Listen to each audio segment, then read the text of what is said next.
کہ وہ آمینہ کے لال کا دیار ہے، اس لیے ہمارے پوتے وہاں پہ پڑے ہیں، اور آمینہ کے لال کے صدقے میں ہمارے گھر کی روزی روٹی بھی چل رہی ہے۔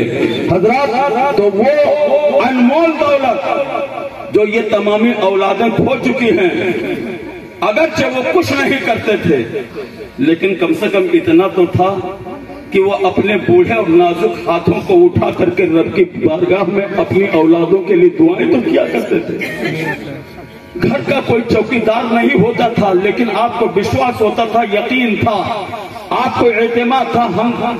بھنگا جا رہے ہیں، اکونا جا رہے ہیں، گلولا جا رہے ہیں، بہرائچ جا رہے ہیں، بلرام پور جا رہے ہیں، گونڈا جا رہے ہیں، یا 24 دسمبر کو ہم کانفرنس میں لکھنؤ جا رہے ہیں، لیکن ہم بے فکر ہو کے جا رہے ہیں، نو ٹینشن، ہمیں گھر کے لیے کوئی ٹینشن نہیں، اس لیے کہ میرا بوڑھا باپ گھر پہ موجود ہے۔ آج قدم اٹھاتے ہوئے لرزہ پیدا ہوگا، سوچنے پہ آپ مجبور ہو جائیں گے، اگر میں گھر سے قدم نکال رہا ہوں شام تک کے واپسی ہو پائے گی کہ نہیں؟ اگر حضرت حاجی